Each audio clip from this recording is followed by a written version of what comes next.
Bonjour, lors de notre prochain cours, nous débuterons notre cycle de volley-ball. Cette vidéo vous présentera le règlement simplifié qui sera utilisé durant vos matchs et le vocabulaire qui sera utilisé pendant le cycle. Le volley-ball est un sport d'équipe.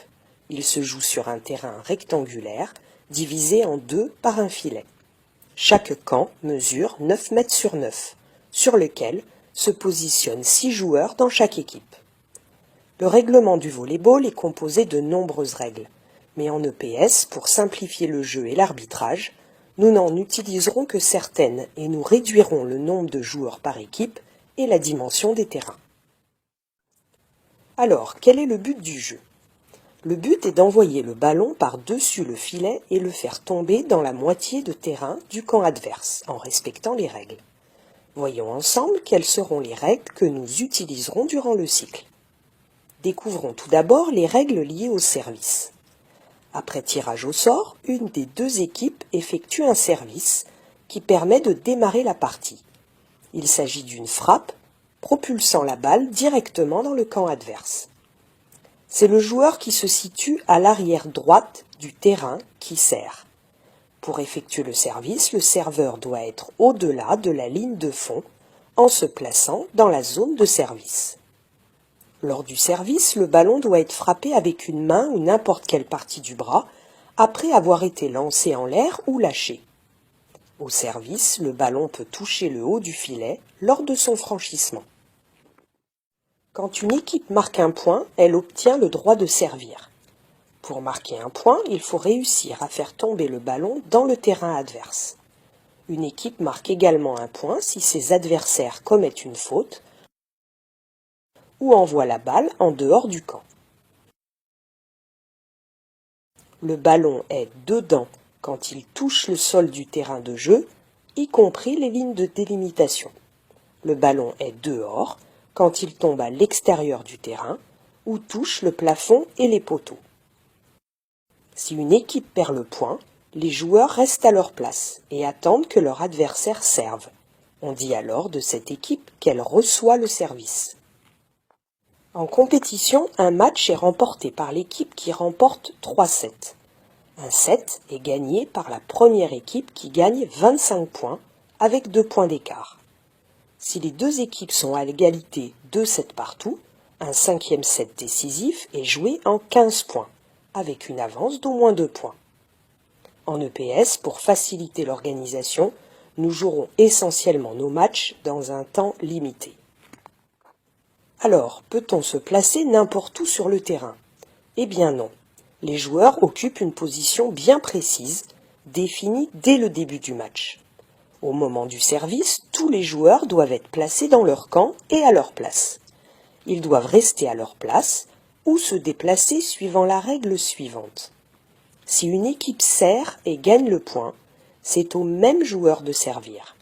Un même joueur peut donc servir plusieurs fois de suite si à chaque fois son équipe gagne l'échange. Par contre, si l'équipe qui reçoit gagne l'échange, elle marque un point et obtient le droit de servir.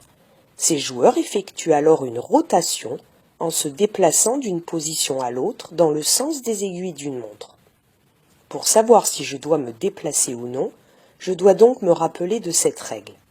Je me déplace d'un cran dans le sens des aiguilles d'une montre si et seulement si mon équipe a gagné le point et si nous n'avions pas le service avant de gagner l'échange. Dans tous les autres cas, si nous avons perdu l'échange ou si nous avons gagné et que nous avions déjà le service, je reprends ma place. Quand nous serons 4 sur le terrain, 2 joueurs seront positionnés à l'avant et 2 à l'arrière. La rotation s'effectuera donc ainsi. Si nous sommes 3, 2 joueurs seront à l'arrière et 1 à l'avant. La rotation s'effectuera en triangle. Dans les deux cas, ce sera le joueur à l'arrière droite qui servira. Mais nous serons aussi amenés à jouer à 2 dans une équipe.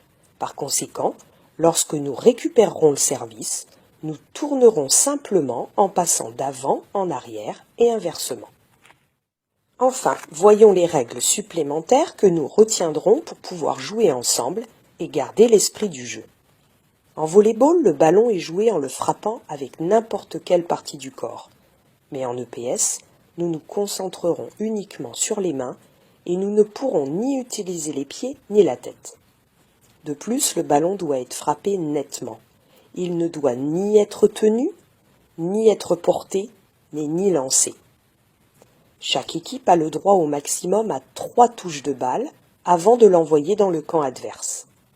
Le contre, qui est l'action de sauter seul au filet pour bloquer immédiatement le smash de l'adversaire, ne compte pas comme une touche de balle. Si par exemple un joueur saute pour essayer de contrer une attaque de l'adversaire et touche le ballon, ses partenaires peuvent ensuite toucher 3 fois la balle avant de la renvoyer.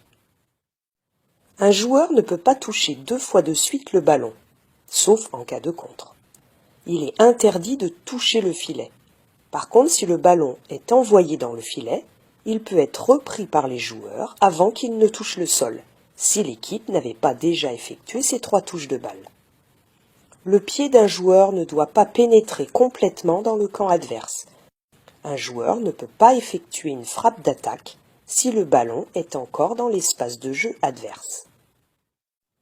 Alors, résumons les règles essentielles en utilisant le vocabulaire spécifique au volley-ball. Le service est le geste technique permettant la mise en jeu du ballon. Il s'effectue derrière la ligne de fond, dans la zone de service, par le joueur se situant à l'arrière droite de son terrain. Le ballon est lancé ou lâché par le serveur et il est frappé avec la main. Le ballon peut toucher le haut du filet lors de son franchissement. Quand une équipe marque un point, elle obtient le droit de servir. On parle de réception lorsqu'une équipe a perdu le point et qu'elle reçoit le service.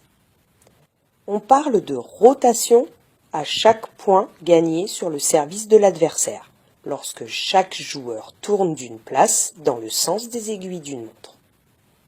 On dit que le ballon est collé lorsque le ballon n'est pas frappé nettement, et si au lieu de repartir immédiatement des doigts, le ballon touche la paume et y reste collé avant de repartir.